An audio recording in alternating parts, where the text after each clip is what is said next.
안녕하십니까 성도 여러분. 우리 플룻 소그룹을 보게 되면 놀랍지 않습니까? 옛날보다 상당히 나아진 것 같습니까? 굉장히 나아졌습니다. 그죠? 삑사리 하나 없이 아주 정확하게 연주하는 모습을 보게 될 때에 하나님께 큰 영광을 돌립니다. 이분들이 요즘 유명세가 있어서 매일 안식일은 양평교회 가서 연주회를 합니다. 그 정도로 이제 실력이 소문나서 저분들이 안식일마다 이 교회에 머물지 않냐고 맨날 이 공연하는 이 재미가 들리면 큰일 나겠다 싶을 정도로 제가 염려가 되고 있어요. 오늘 이 시간에는 우리가 출애굽기 11장 4절에서 6절에 있는 말씀을 좀 보도록 하겠습니다. 다 같이 성경을 펴도록 하겠습니다. 출애굽기 11장 4절에서 6절에 있는 말씀.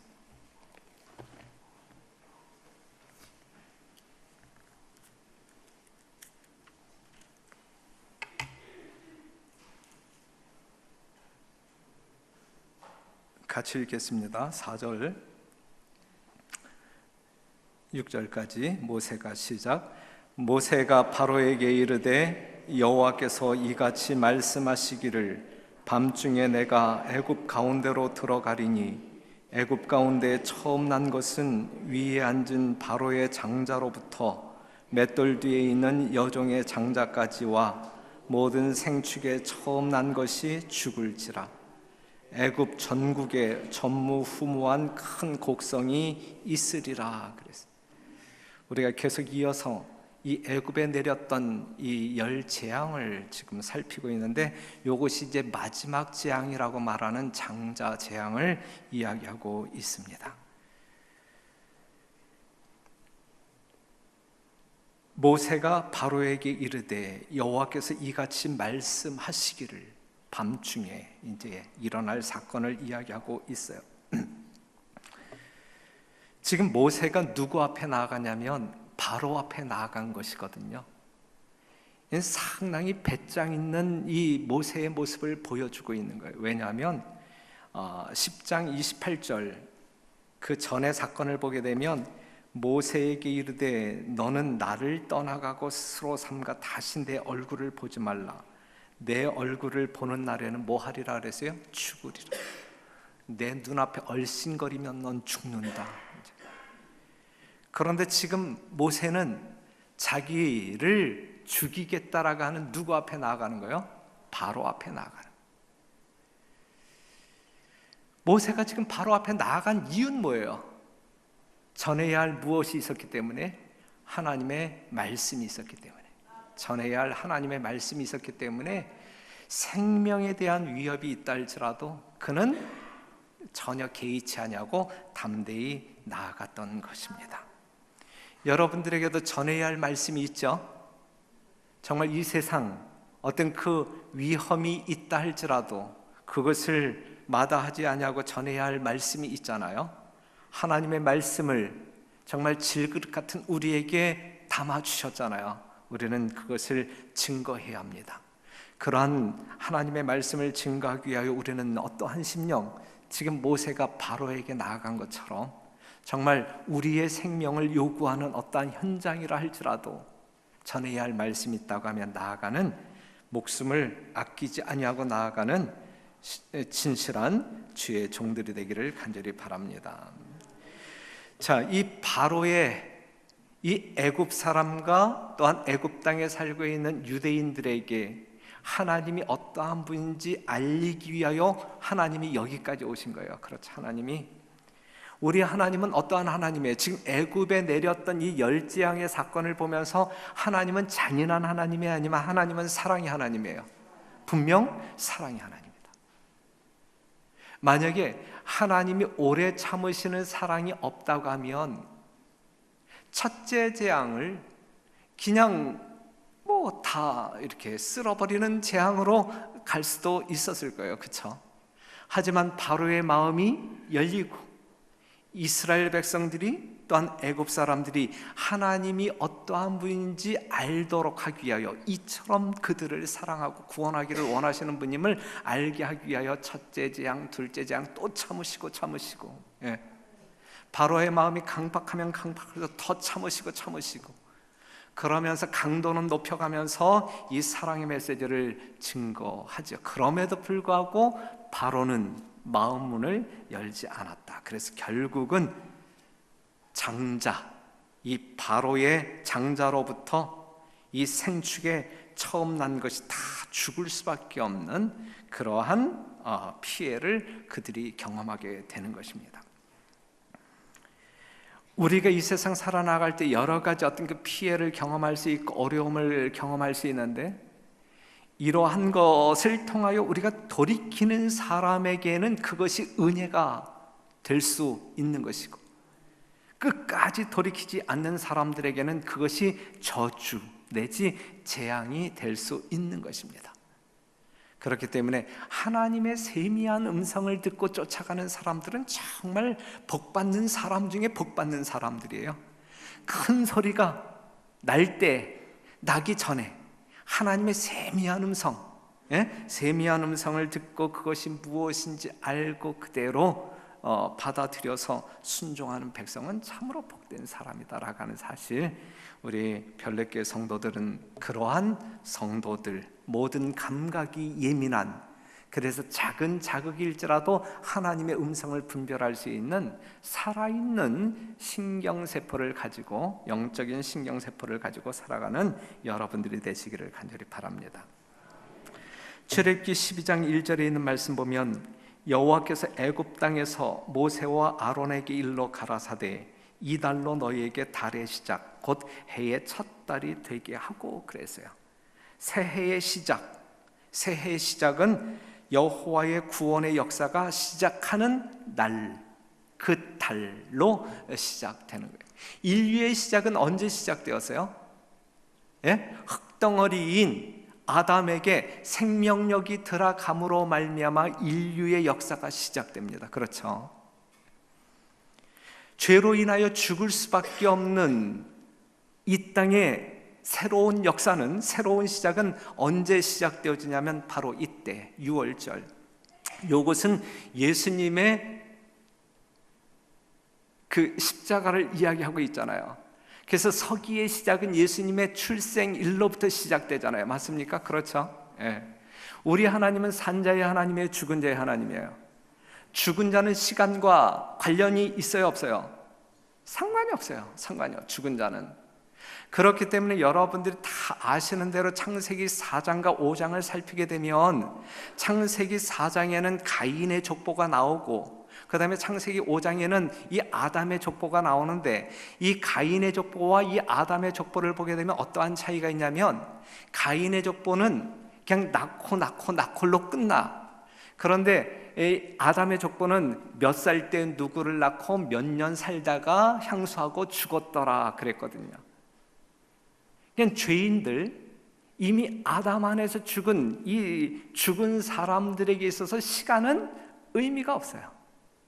하지만 생명 있는 자, 의인의 삶은 하루하루가 의미가 있는 거예요. 그래서 시편 90편 12절에 있는 말씀을 보게 되면, 우리에게 우리의 날 계수함을 가르치사 지혜의 마음을 얻게 하소서 그랬거든요. 저는 오늘 이 시간 정말 예수 그리스도의 은혜로 말미암아 구원받은 우리, 하나님의 백성된 우리, 영원한 생명을 가지고 살아가는 의인된 여러분들의 하루하루, 시간 이 모든 것이 하나님과 관계되어진 생명으로 정말 채워지기를 바라고 의미 있는 생애를 살게 되기를 간절히 바랍니다. 죄로 인하여 이미 죽은 자들은 시간이 아무런 의미가 없어요. 하지만 생명 있는 사람들에게 있어서 시간은 다 의미가 있고 소중한 것입니다. 여러분들에게 한 시간일지라도 여러분들에게 의미 있는, 여러분들의 생명을 돋구는 아름다운 시간이기를 간절히 바랍니다. 자, 출애굽기 12장 3절부터 있는 말씀 또 볼게요. 3절부터, 출애굽기 12장 3절부터 있는 말씀.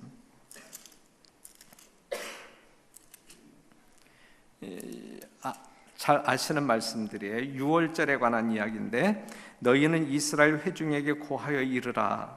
이달 열흘에 너희 매인이 각 사람이 어린 양을 취할지니 각 가족대로 그 식구를 위하여 어린 양을 취하되, 그 어린 양에 대하여 식구가 너무 적으면 그 집의 이웃과 함께 인수를 따라서 하나를 취하면 각 사람의 식량을 따라서 너희 어린 양을 계산할 것이며, 너희 어린 양은 흠없고 1년 된 수컷으로 하되 양이나 염소 중에서 취하고 이달 14일까지 간직하였다가 해질 때에 이스라엘 회중이 그 양을 잡고 그 피로 양을 먹을 진문 좌우 설주와 임방에 바르고, 그 밤에 그 고기를 불에 구워 무교본과 쓴 나물과 아울러 먹되, 난로나 물에 삶아서나 먹지 말고 그 머리와 정강이와 내장을 다 불에 구워 먹고 아침까지 남겨주지 말며 아침까지 남은 것은 곧 소화하라. 너희는 이것을 이렇게 먹을지니 허리에 띠를 띠고 발에 신을 신고 손에 지팡이를 잡고 급히 먹으라. 이것이 여호와의 무엇이라? 유월절이라. 이것이 여호와의 유월절이라. 유월절에 희생되어지는 양은 여러분들이 아시는 대로 누구를 상징하고 있어요? 예수님을 상징하고 있다. 고린도전서 5장 7절, 너희는 누룩 없는 자인데 새 덩어리가 되기 위하여 묵은 누룩을 내어버리라. 우리의 유월절 양 곧 누구? 예수 그리스도께서 희생이 되셨느니라 그랬어요. 이스라엘 백성들을 구원하기 위하여 죽은 어린 양은 여러분들을 구속하시기 위하여 죽을 예수 그리스도를 의미하고 있는 것이다. 그런데 이 양은 유월절에 희생되어지는 양은 흠이 있어야 돼요? 흠이 없어야 돼요? 흠이 없다. 흠이 없다. 예수님은 죄가 있어요? 없어요? 죄가 없으신 분이다. 베드로전서 1장 19절 보게 되면 오직 흠없고 점없는 어린 양 같은 그리스도의 보배로운 피로 한 것이니라 그랬어요. 유월절에 희생되어진 양은 분명 누구를 상징하고 있어요? 예수님을 상징하고 있어요. 흠이 없는 양, 흠이 없는, 죄가 없는 예수 그리스도. 그 다음에 1년 된 수컷. 1년 된 수컷은 청년기의 양을 이야기하고 있는 것인데, 예수님이 십자가에 달려 돌아가셨을 때는 몇 세?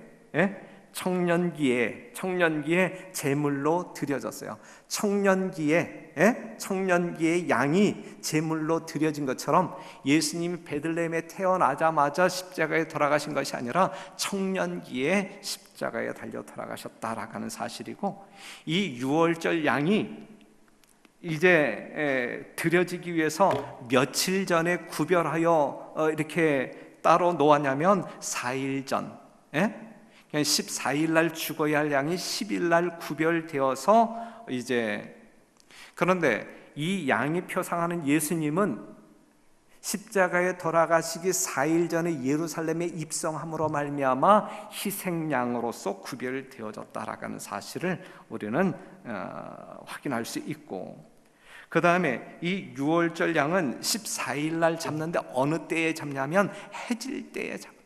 바로 그 시간에 예수님이 십자가에 달려 돌아가셨다라는 사실. 그렇기 때문에 우리 예수님이 이 땅에 오셨을 때에 예수님에 관한 모든 예언이 문자 그대로 숫자 그대로 성취되어짐으로 말미암아 십자가에 죽으신 예수님이 하나님께서 구약 성경 전체를 통하여 우리에게 예고하신 그 메시아임에 틀림이 없다라는 사실을 우리는 이성적인 사고로 확신하면서 그 예수님을 믿음으로 말미암아 구원받을 수 있는 근거를 우리는 가지고 있다라는 사실이죠. 유월절 양은 뼈를 꺾어요? 꺾지 않아요? 뼈를 꺾지 않았다. 요한복음 19장 33절 보게 되면 예수께서 이르러는 이미 죽은 것을 보고 다리를 꺾지 아니하고 그중 한 군병이 창으로 옆구리를 찌르니 곧 피와 물이 나오더라 그랬어요. 이것도 문자 그대로, 그렇죠? 다른 강도들은 뼈를 꺾어서 십자가에 내려놓았지만 예수님은 이미 숨이 끊어졌기 때문에 다리를 꺾어야 할 이유가 없는 거예요.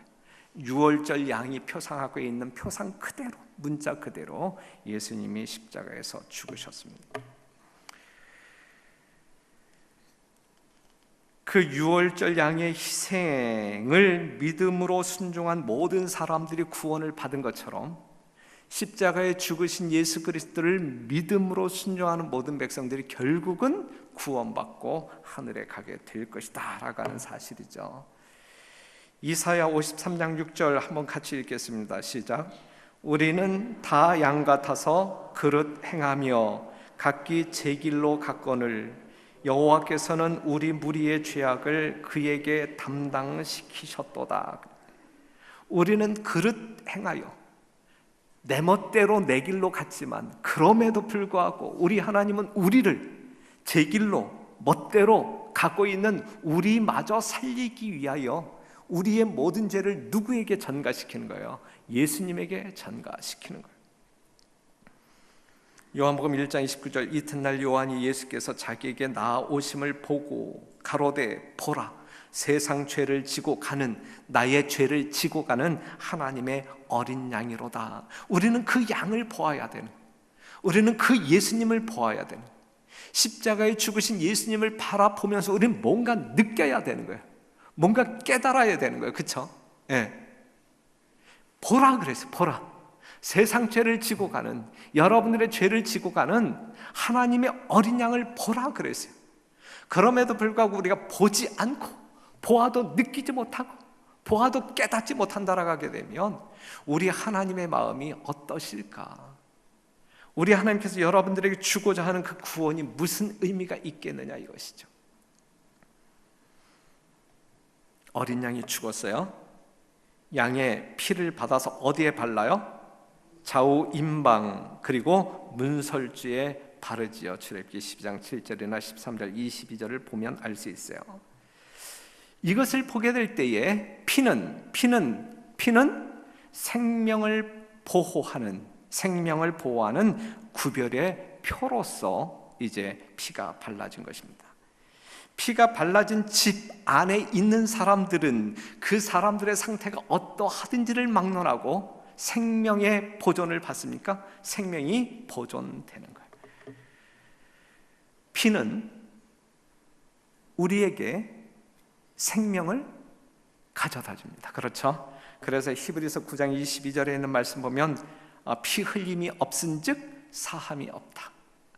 여러분들의 죄를 사하기 위하여 어린 양이 피를 흘렸다. 예수님이 피를 흘리셨다라고 하는 사실이죠. 그런데 이 보혈의 공로는 개인적으로 적용되어져요. 개인적으로. 신앙에 공개적인 고백이 있어야 돼요. 피는 있는데 그 피를 바르지 아니할 때에 우리가 보호함을 받을 수 있어요, 없어요? 없는 거예요. 예수님의 흘린 보혈이 있어요. 이걸 개인적으로 적용시키지 아니할 때에는 예수님이 정말 이 세상에 존재하는 모든 인류를 구속하기에 넉넉한 피를 펑펑 쏟아냈다 할지라도 개인적으로 적용시키지 아니할 때 그것은 아무 의미가 없는 것입니다. 흘린 피를 무엇으로 뿌렸냐면 우슬초로 뿌렸어요. 우슬초는 정결케 함의 상징을 이야기해요. 문둥이와 죽은 사람을 만짐으로 부정하게 된 사람들을 씻는데 우슬초가 사용되어졌어요. 그래서 시편 기자는 이렇게 이야기하죠. 다 같이 읽어요. 시작. 우슬초로 시작. 우슬초로 나를 정결케 하소서. 내가 정하리이다. 나를 씻기소서. 내가 눈보다 희리이다. 그랬어요. 그래서 이제 문설주에 피가 발라졌단 말이죠. 그로 말미암아 그 안에 있는 모든 사람들이 구속함을 받았고, 그래서 그 피는 구속의 표, 하나님의 소유의 표, 안전의 보장, 또한 그것은 순종의 표시가 되는 거예요. 순종의 표시. 그 다음에 이제 우리가 알아야 할 것 중에 하나가 뭐냐면, 어린 양은 저녁에 죽임을 당했고 심판은 한밤중에 이루어졌어요. 그렇다고 하면 양이 죽은 시간과 심판이 있는 그 시간의 이 공간이 짧아요? 길어요? 여유가 없어요. 여유가 없어요. 겨우 피를 뿌릴 시간만 있었지 그 외의 시간은 없었단 말이죠. 시간이 다급한 거예요. 그렇죠?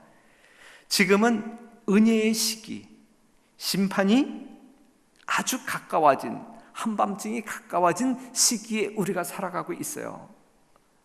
예수님의 보혈이 십자가를 통하여 흘려졌다라고 하면 정말 그것을 개인에게 적용시키는, 문설주에 바르는, 피를 바르는, 그리하여 심판을 면할 수 있는 그러한 시간이, 여유 있는 시간이 우리에게 없다는 이야기예요. 그렇기 때문에 서둘러야 한다는 이야기예요.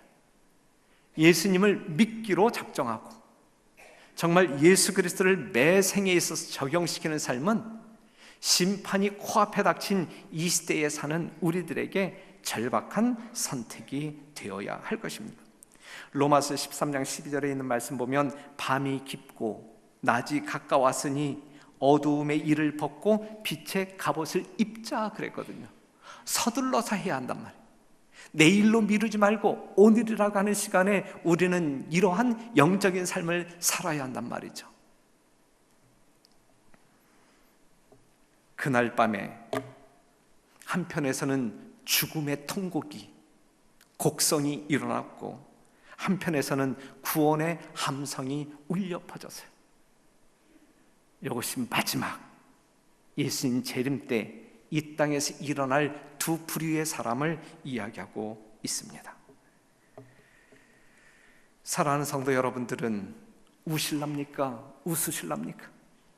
주님께서 오시는 그날 여러분들은 웃는 그룹에 끼이겠습니까? 아니면 곡성하는 그룹에 끼이겠습니까? 그런데 우느냐 웃느냐, 이것은 무엇이 갈라놓았어요?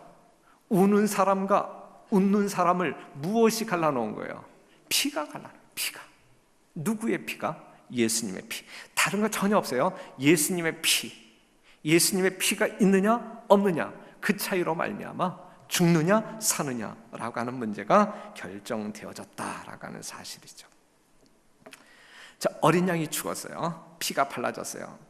그럼 그 집 안에 있는 사람들이 뭐 했냐면 이제 죽은 양의 고기를 먹었어요. 고기를 먹었어요. 이 고기를 먹는다라고 하는 것은 무엇을 의미하는 것일까? 죄의 용서를 믿는 것으로 충분치 않아요. 고기를 먹어야 돼. 그냥 피를 문에 이렇게 바른 것으로, 개인에게 적용시킨 것으로 충분하지 않아요. 이 고기를 먹어야 되는 거예요. 그런데 여러분, 우리가 요한복음 6장 53절에서 55절에 있는 말씀을 보게 되면 예수님의 살과 예수님의 피에 대한 언급이 있어요. 나는 하늘로부터 내려온 산떡이니, 그러면서 내 살을 먹는 자는, 내 피를 마시는 자는 살 것이다라고. 예수 그리스도, 지금 이 피가 발라진 집 안에서 이 고기를 먹는다라고 하는 것은 예수 그리스도의 피와 살을 마시고 먹음으로 그분의 형상으로 화하는, 다시 말해서 예수님의 경험에 동참하는 그러한 의미를 말해주고 있는 것입니다. 예수님은 어디에서 내려온 산떡? 하늘로서 내려온 산떡. 요한복음 6장 63절에 있는 말씀을 보게 되면 살리는 것은 영이니 육은 무익하니라, 내가 너희에게 이른 말이요 생명이라. 예수님은 산떡, 그 떡은 하나님의 말씀이 육신이 되었잖아, 그렇죠? 예. 우리가 믿음으로 그분의 말씀을 통하여 그분에게 영적인 능력과 영향을 계속적으로 공급받아야 될 당위성을 말해주고 있는 거예요. 그리스도의 정신과 사업이 우리들의 것이 되어야 한다라고 하는 사실을 말해주고 있어요. 요한복음 1장 14절, 말씀이 육신이 되어 우리 가운데 거하심에 우리가 그 영광을 보니 아버지의 독생자의 영광이요 은혜와 진리가 충만하더라 그랬어요. 사랑하는 성도 여러분, 예수 그리스도의 보혈로 말미암아 하나님의 무한한 사랑과 은혜로 말미암아 구원받은 여러분들이 매일의 삶을 통하여 고기를 먹어야 돼. 예수님의 살을 먹어야 돼. 피를 마셔야 돼. 하나님의 말씀을 통하여 우리는 영적인 생명력을 계속적으로 공급받아야 된다라고 하는 사실이죠. 말씀 깊이 탐구함으로 말미암아 말씀 속에서 보여지고 여러분들과 대화 나누기를 원하시는 예수 그리스도를 만나는 경험이 매 순간 여러분들에게 있게 되기를 간절히 바랍니다. 그 다음에 이 고기는 남김없이 먹었어요. 정강이까지 다 먹었어요. 남김없이 먹었어요. 예수 그리스도를 믿는 삶에 있어서 좋은 것은 취하고 힘든 것은 포기하는 삶이 성도의 삶이 아니에요. 우리는 취사 선택함으로 말미암아 예수님의 발자취를 따라가는 사람들이 아니고, 가다가 힘든 길은 피해, 이게 아니고, 남김없이 먹어요. 남김없이. 그리스도의 영광뿐만 아니라 그리스도의 고난에도 동참할 수 있어야 되는 거예요. 예수님의 생명을 가지고 있는 사람은 예수님이 걸어가신 그 길을 따라가는 사람들이에요. 예? 힘든 길이니까 난 안 갈래, 다시 애굽으로 돌아갈래, 이게 아니라 예수님의 피와 살을 먹는 사람들은 예수님의 영광뿐만 아니라 면류관뿐만 아니라 가시면류관도 십자가도 짊어질 수 있어야 되는 것이거든요. 십자가 없이 면류관 우리에게 주어지지 않아요. 그래서 로마서 8장 17절에 있는 말씀 보면 자녀이면 또한 후사 곧 하나님의 후사요 그리스도와 함께한 후사니 우리가 그와 함께 영광을 받기 위하여 고난도 함께 받아야 될 것이니라 그랬어요. 의를 위하여 핍박을 받아야 할 때 그것을 피하기 위하여 예수님을 포기하는 사람들이 아니라 예수님의 사랑 때문에 구원함을 받은 우리가 감사함으로 그러한 핍박도 감수하는 것이 성도들의 아름다운 삶이다, 가야 할 길이다라는 사실을 기억하시고 남김없이 편식하지 말고 남김없이 먹는 여러분과 제가 되기를 간절히 바랍니다. 그리고 출애굽기 12장 10절에 있는 말씀을 보게 되면 아침까지 남겨두지 말라 그랬어요. 예? 아침까지 남겨두지 말라, 다음 날까지 남겨두지 말라 그랬어요. 예수님을 믿기로, 예수님을 영접하기로 작정한다고 하면 내일로 미루지 말고 오늘 하라 이거. 오늘. 예? 정말 할 일이 생각났거든 오늘 하란 말이에요. 내일 하지 말고. 내일부터는 안식일 잘 지켜야지, 내일부터는 화요일 저녁 예배 꼭 참석해야지, 내일부터 하지 말고 오늘부터 하란 말이죠. 오늘부터 하란 말이죠. 여호수아 24장 15절 아시는 말씀이잖아요.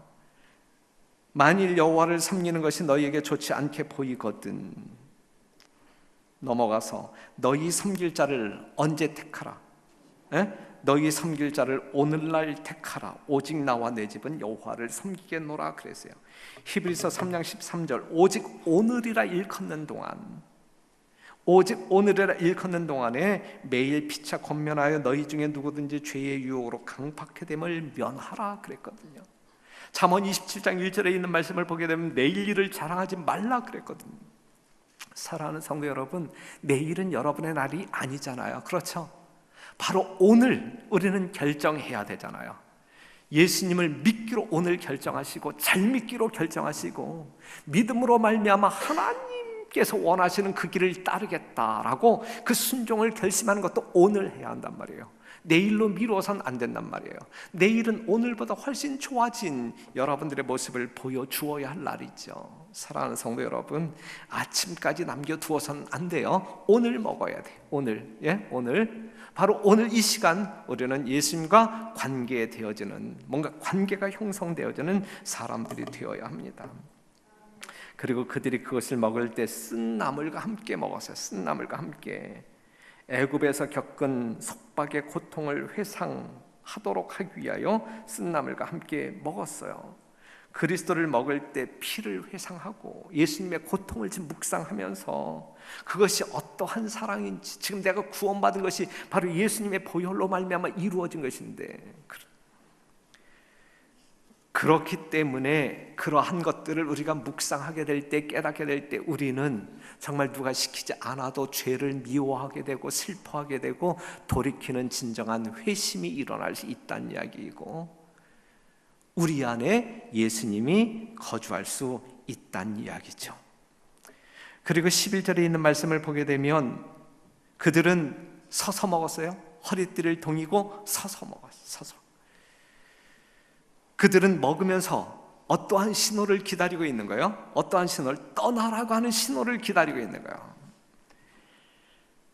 그들이 그 신호를 기다리면서 먹고 있는데, 먹고 있는 그들의 마음 가운데는 두려움이 있었을까요? 아니면 기대감이 있었을까요? 기대감이야, 기대감. 예? 기대감. 기대에 부푼 마음으로 서서 음식을 먹는 거예요. 빨리 가야지, 빨리 가야지. 뭔가 신호가 떨어지면 이 애굽이 아닌 가나안 땅으로 가야지. 지금 타국에서 타국인으로 서 있지만 그들의 본향은 다른 편에서 그들을 기다리고 있단 말이에요. 거길로 가는 거예요. 거길로. 그렇기 때문에 그들은 서둘러 먹지만 기대에 부푼 마음으로, 이것이 지금 우리가 취해야 할, 이 땅에서 우리가 취해야 할 태도란 말이에요. 그렇죠? 우리의 더 나은 본향, 하늘 가나안, 예수님의 재림, 그때가 심히 임박했거든요. 우린 신호를 기다리고 있는 사람들. 그래서 지금 이스라엘 백성들이 말해요. 지금 음식을 먹고 있을 때 지금 애굽에 대하여, 세상 일에 대하여 뭐 이렇게 신경을 쓰고 이렇게 관심을 가지고 뭐 노력하고 그러면서 음식을 먹었나요? 그렇죠. 전혀 관심이 없는 거예요. 이젠 애굽 땅과 관계되어진 어떤 것들은 전혀 관심이 없는 거예요. 오직 어디에 갈, 이 애굽을 떠나는 일, 애굽을 등지는 일, 그리고 하늘 가나안, 그 적과 꿀이 흐르는 이 가나안을 연상하면서 기대하면서 그 시간을 보내고 있는 거죠. 성도 여러분, 우리가 진정 예수 그리스도의 보혈로 말미암아 구원받고 이제 애굽을 떠나야 할 사람들이라고 하면 세상 일 개념치 말고 오직 저 본향, 저 하늘 본향, 거기에 모든 관심을 집중해서 떨어질 신호를 기다리며 살아가는 경건한 주의 종들이 되기를 간절히 바랍니다. 그리고 그들은 무교병을 먹었어요. 무교병. 고린도전서 5장 7절, 8절에 있는 말씀을 보게 되면 누룩 없는 떡을 먹었단 말이에요. 누룩 없는 떡. 8절 보면 이러므로 우리가 명절을 지키되 이제 그 이후에도 묵은 누룩도 말고 괴악하고 악독한 누룩도 말고 오직 순전함과 진실함에 누룩 없는 떡으로 하자. 그래서 이것은 정말 이 하늘 가나안에 가야 할 성도들의 삶을 이야기해 주고 있는 거예요. 누룩은 뭘 이야기해요? 뭘 상징해요? 죄를 상징하잖아요. 그렇죠? 예, 괴악하고 악독한 누룩도 말고 오직 순전함과 진실함에 누룩 없는 떡으로 살자, 이거거든요. 우리는 순결을 추구해야 돼. 예수님의 죄 없는 성품을 사모하며 그 영광을 추구하는 사람들이어야 된다라고 하는 사실이죠. 예수 그리스도를 개인의 구주로 영접한 사람들, 그리고 예수님에게 생명과 영향을 받기 원하는 모든 사람들에게는 죄의 누룩이 제거되어져야 합니다. 예수님께서는 어떠한 누룩을 주의하라고 이 사복음서에 이야기하고 있냐면, 누가복음 12장 1절에 있는 말씀을 보게 되면 무슨 누룩? 바리새인의 누룩을 주의하라 그랬고, 마태복음 16장 6절에 있는 말씀을 보게 되면 사두개인의 누룩을 주의하라 그랬고, 마가복음 8장 15절에 있는 말씀을 보게 되면 헤롯의 누룩을 주의하라 그랬어요. 이게 무슨 말이냐면 바리새인의 누룩은 외식을 이야기해요. 외식. 경건의 모양은 있지만 경건의 능력이 없는 그 사람들의 그 모습을, 그 삶을 주의하라. 본받지 말라. 일은 안 하고 시키기만 했던 사람들이 바리새인들이에요. 그렇게 살지 말라는 이야기. 예? 내가 목사니까 부목사들만 시키지 말라는 이야기지. 예? 예. 자기는 일 안 하고 목사도 그래야 되고, 그 다음에 장로들도 그래야 되고. 장로들이 집사들만 시키면 안 되잖아요, 그렇죠?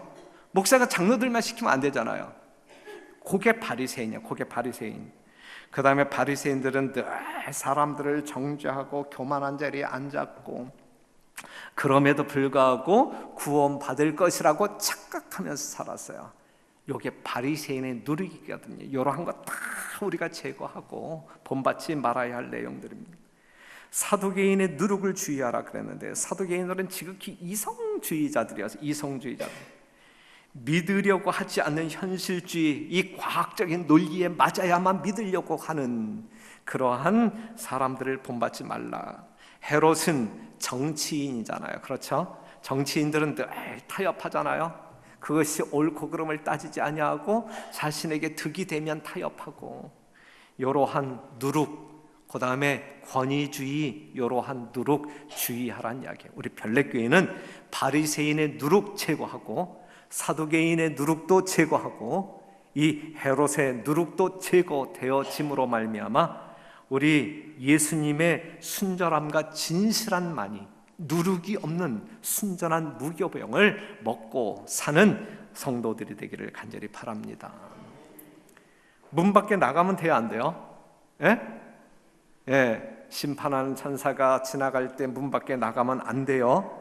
누가복음 12장 22절에 있는 말씀을 보게 되면, 너는 우슬초 묶음을 취하여 그릇에 담은 피에 적셔서 그 피를 문 임방과 좌우 설주에 뿌리고 아침까지 한 사람도 자기 집 문 밖에 나가지 말라 그랬어요. 오직 우리가 생명을 보호받을 수 있는 안전지대는 핏뿌림 영역 안에 있을 때만 가능한 거예요.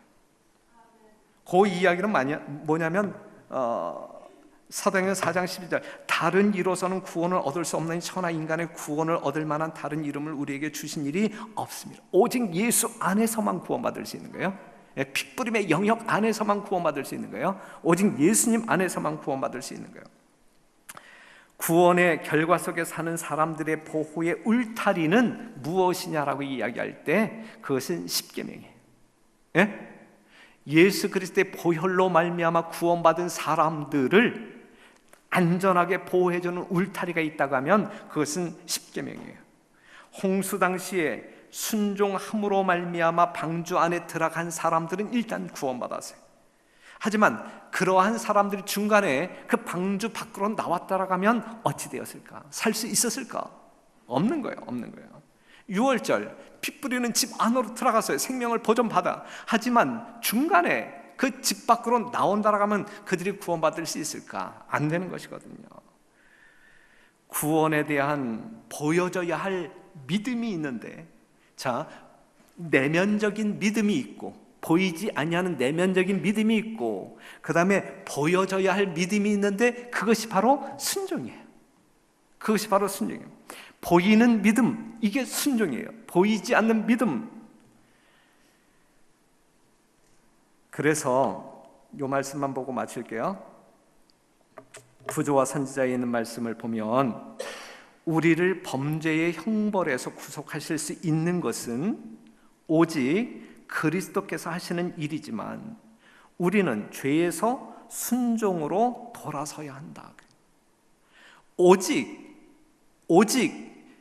구원의 유일한 길은 예수 그리스도의 공로를 믿음으로만 가능한 거예요. 여기서 다른 이론이 있을 때에 이것은 이단이에요. 성서적인 이단이에요. 그렇죠?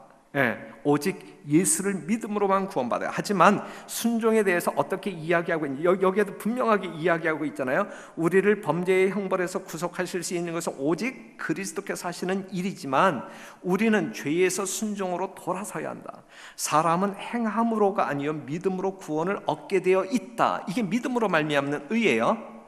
그러나 믿음으로 말미암는 의가 구원의 유일한 방편임을 이야기하면서, 그러나 그의 믿음은 행함으로 나타나야 한다. 순종으로 나타나야 한다.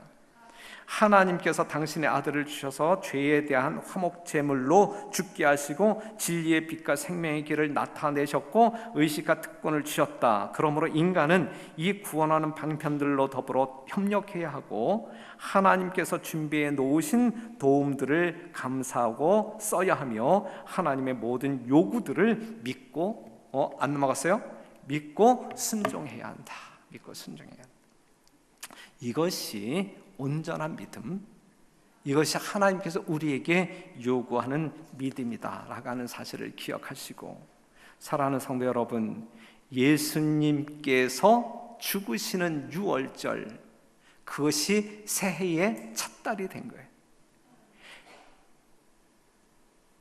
예수 그리스도가 우리를 구속하시기 위하여 이 땅에 오셨을 때의 서기에 새해는 시작된 거예요. 그렇죠? 생명이 있는 자에게 시간은 의미가 있어요. 여러분들이 예수 그리스도로 말미암아 생명이 있는 자들로 생애하게 될 때에 오늘이라고 하는 날도 의미가 있는 것이고 시간 계수함이 의미가 있는 것이란 말이죠. 구원받은 여러분들의 시간 낭비하지 마시고 순간순간 의미 있게 하나님의 영광을 위하여 사용하시는 귀한 주의 종들이 되기를 간절히 바랍니다. 이렇게 제정되어진 유월절이 예수 그리스도가 십자가의 죽으심으로 말미암아 이 유월절이 어떠한 제도로 바뀌어졌냐면 성만찬 예식이에요. 그 내용은 다음 시간에 살짝 이야기하도록 하고, 모쪼록 유월절 양 대신 예수 그리스도가 십자가의 죽으심으로 말미암아 그것을 믿는 우리는 구원받았다. 구원받은 자로서의 진정한 즐거움과 기쁨이 이 안식일 만끽되기를 간절히 바라면서 말씀을 마치겠습니다.